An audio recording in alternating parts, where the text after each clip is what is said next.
மூன்றாவது விஷயம், பிளாஸ்டிக் பொருட்களை நீங்கள் தண்ணி குடிக்கணும். பிளாஸ்டிக்கில் நீங்கள் தண்ணி பானங்கள் குடிக்கிறது நீங்கள் என்ன செய்வீங்க, வீட்டில் ஃப்ரிட்ஜில் இந்த மினரல் வாட்டர் வர பாட்டில் இருக்குது, சோடா பாட்டில் இருக்குது. இந்த பாட்டில்களை ஃப்ரிட்ஜில் தண்ணி வச்சு அதைத்தான் திரும்ப குடிப்பாங்க. இப்போ வீடுகள் அந்த கிளாஸில் வைக்கிறத விட அந்த பாட்டில் ஈஸி, பரிமாறத்துக்கு லேஸ். அதுக்காக வேண்டி ஒரு கொக்கோ கோலா வேணா அந்த பாட்டிலையே திரும்ப திரும்ப நாங்கள் என்ன செய்கிறோம், பயன்படுத்துகிறோம். இந்த பிளாஸ்டிக் பாட்டில் இருந்தாங்க. இந்த பிளாஸ்டிக் பாட்டிலில் எந்த பிளாஸ்டிக்காக இருந்தாலும், பிளாஸ்டிக் பாட்டிலாக இருந்தாலும் சரி, பிளாஸ்டிக் ஜொக்காக இருந்தாலும் சரி, நீங்கள் கடையில் விற்கிற வாட்டர் பாட்டிலாக இருந்தாலும் சரி, இந்த எல்லா பாட்டிலையும் எல்லா பிளாஸ்டிக்லேயும் Q9 இதில் Q9 ஒரு நச்சு பதார்த்தத்தை கலந்திருக்கிறாங்க. Q9 என்று சொல்கிற நச்சு பதார்த்தம். இந்த பாட்டில் அடியில் பார்த்தீங்கன்னா இதில் ஒரு முக்கோணமாக ஒரு அடையாளம் போட்டிருக்கு. ஒரு முக்கோணம், அம்புக்குறியாக ஒரு முக்கோண அடையாளம் போட்டிருக்குது. இந்த முக்கோண அடையாளத்துக்குள்ள முதலாம் நம்பர் போட்டிருக்குது. இந்த பாட்டில் இப்போ முதலாம் நம்பர் போட்டிருக்குது.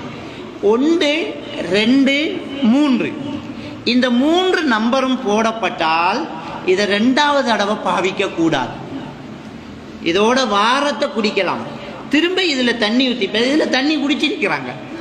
இப்போ திரும்ப இதில் தண்ணி குடிக்கும் போது என்ன செய்தென்றால் இதில் இருக்கிற Q9 அந்த நச்சு பதார்த்தம் நம்மளோட உடம்புக்குள்ளே போகுது. அது நேர நம்முடைய மூளையில் மெமோரி செல்ஸை தாக்குது, ஞாபக சக்தி குறைவு ஏற்படுது. இன்றைக்கு பாருங்க, ஷாஃபி ரஹ்மத்துல்லாஹி அலைஹி அவங்க, இமாம் புகாரி ரஹ்மத்துல்லாஹி அலைஹி அவங்க எத்தனை லட்சம் ஹதீஸ்களை பாடமாக்குறாங்க. நமக்கு அம்மையா சூறாவுக்குள்ளேயே பாடமாக்குறது ரொம்ப கஷ்டமாக இருக்குது. ஏன்? நம்முடைய உணவு பழக்கத்திலேன்றப்ப தவறு இருக்குது. அப்போ இந்த பிளாஸ்டிக் பொருளை முக்கோணம் போட்டு 1, 2, 3 அடையாளங்கள் போடப்பட்டிருக்குமாக இருந்தால் அது வந்ததை பாவிச்சுட்டு வீசுங்க. அல்லது இதை வேறு எதுக்காவது மண்ணை போட்டு சுத்தராக்கு வைக்கலாம், தொழுவுறதுக்கு முன்னுக்கு வைக்கலாம். கலர் தண்ணி வச்சு வீட்டில் பூனை வராமல் வைப்பாங்க, நாய் வராமல் வைப்பாங்க, அதுக்கு வைங்க. அல்லது வேறு ஏதாவது மருந்து வைக்கிறதுக்கு, உங்களோட பூக்காண்டுக்கு பயிருக்கு வைக்கிற மருந்து நாம பாவிக்காத வேற எதுக்காவது பயன்படுத்துங்க. அழகுக்கு வைங்க. வேற தண்ணி எடுத்துக்கிட்டு பாத்ரூம் போகிறதுக்கு, தண்ணி ஊற்றுறதுக்கு, வெட்டிட்டு அதை கப்பாக பயன்படுத்தலாம், இதுக்கெல்லாம் பயன்படுத்தலாம். ஆனால் இதில் ரீயூஸ் பண்ணாதீங்க, 2வது தடவை பயன்படுத்தாதீங்க. மற்றது நீங்கள் கடையில் வாங்குறீங்க பிளாஸ்டிக் பாட்டில், அதில் எல்லாம் 5ஆம் நம்பருக்கு மேலே இருக்கும், 4, 5, 6 இருக்கும். நீங்கள் அந்த பாருங்கள், எல்லா பிளாஸ்டிக்லையும் அதில் முக்கோணம் போட்டு அதில் நம்பர் போட்டிருக்கும், வேற 3க்கு மேலே போட்டிருக்கும். அதில் நீங்கள் ரீயூஸ் பண்ணலாம். ஆனால் கடுமையான சுடுநீர் அதில் பயன்படுத்தக்கூடாது.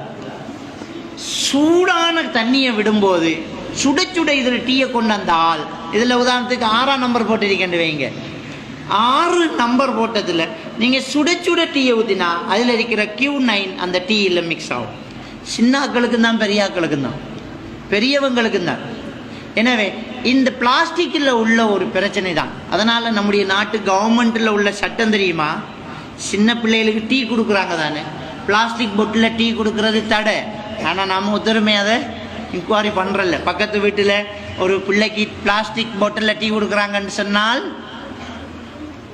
நாங்கள் 119க்கு அடித்து சிறுவர் உரிமை பாதுகாப்புக்கு ஒரு நம்பருக்கு அதுக்கு அடித்த உடனே அவங்கள ரிமாண்ட் பண்ணிடுவாங்க, தடை. ஆனால் பிளாஸ்டிக் பாட்டில் டீ கொடுக்குறதா இருந்தால் வேற ஒரு கப்பில் ஆற்றி சூட நல்லா தணிச்சிட்டு பிறகு அதில் ஊற்றி குடிக்கலாம், விளங்கிட்டா? எனவே மாணவர்களாகிய உங்களுக்கு ஞாபக சக்தி குறைகிறதுக்கு இந்த பாட்டிலில், அதே மாதிரி மினரல் பாட்டில், அந்த பாட்டில்களில் 2வது தடவை தண்ணி பாவிக்கிறது ஒரு காரணம். வீட்டில் தந்தால் கூட நீங்கள் என்ன செய்யக்கூடாது, இது வேணாம். ஒரே தடவை தான், ஒரு 30 ரூபா 40 ரூபாய்க்கு அந்த பாட்டிலில் வேண்டலாம். ஒரு 100 ரூபா 200 ரூபாய்க்கெல்லாம் இருக்குது. 30 ரூபாவிலேருந்து 100, 200 ரூபாய்க்கெல்லாம் அந்த பாட்டில் இருக்குது, என்ன வச்சுக்கிறாங்க, வாட்டர் பாட்டில். அந்த பாட்டிலில் நீங்கள் சூடு இல்லாமல் ஆற வச்ச தண்ணியைத்தான் அதில் என்ன செய்யணும், எடுக்கணும். ஸ்கூலுக்கு போகும்போதும் மதரசாவுக்கு போகும்போதும் அதைத்தான் நீங்கள் என்ன செய்யணும், பயன்படுத்தணும். அதை நீங்கள் பயன்படுத்திட்டீங்கன்னு சொன்னால் உங்களுக்கு நல்ல ஞாபக சக்தி ஏற்படுறதுக்கான சந்தர்ப்பங்கள் என்ன செய்யும், அதிகமாக இருக்கும். எனவே ஞாபக சக்தியை கூட்டுறதுக்கு இதை நீங்கள் செய்யுங்க, தவிர்த்து கொள்ளுங்கள். உணவில் நீங்கள் ஞாபக சக்தியை கூட்டுறதுக்கு உணவில் நீங்கள் சில பழக்கங்களை கொண்டு வரணும். இன்னைக்கு சின்ன பிள்ளைகள் உங்களுக்கு எப்போவுமே மீன் இறைச்சி மட்டும்தான் பிடிக்கும். ஆனால் பச்சை நிறத்தில் உள்ள இலைகள், காய்கறிகள், இதில் தான் ஞாபக சக்திக்கு அதிகமான ஊட்டச்சத்துக்களை தரக்கூடியது இருக்குது. நம்முடைய மூளையில் ஞாபக சக்திக்கு தேவையான மெட்டீரியல் தங்கம். என்ன தங்கத்தை சாப்பிடலாமான்னு கேட்பீங்க. அது தங்கம். இந்த தங்கம் கூடுதலாக மூளைக்கு போய் சேரக்கூடியது வல்லாரை கொட்டுக்கொள்ளையில் இருக்குது. கொட்டுக்கொள்ளைன்னு சொல்லுவாங்கல்ல, வல்லாறு சிங்களத்தில். நீங்கள் ஃபார்மஸில் போய் ஞாபக சக்தியை கூட்டுறதுக்கு டெப்லெட் தாங்கன்னு கேட்டால் ஒரு டெப்லெட் தருவாங்க. அந்த டெப்லெட்டோட பேர் கொட்டுக்கொள்ளை. பராக்கா தயாரிப்பில் வல்லாரையால், கொட்டுக்கொள்ளையால் ஒரு கேப்சூல் வருது. ஒரு பாட்டில் 350 ரூபா. அதில் பேரே கொட்டுக்கொள்ளை.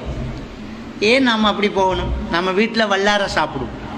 நீங்கள் உங்கள் பிள்ளைகளுக்கு அடிக்கடி வல்லாரை கீரையை சமைச்சு கொடுங்க. ஒரு வாரத்தில் 2-3 நாளைக்காவது வல்லாரையை கொடுங்க, பச்சையாக கொடுங்க. அவிச்சால் அதில் உள்ளது இல்லாமல் போகும் வல்லாரை.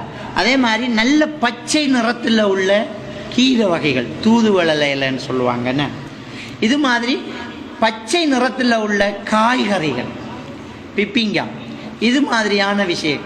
இது நீங்கள் பச்சையாக சாப்பிட்றது சலாது வகைகள் உங்களுக்கு ஞாபக சக்தியை அதிகப்படுத்தக்கூடியதாக இருக்கும்.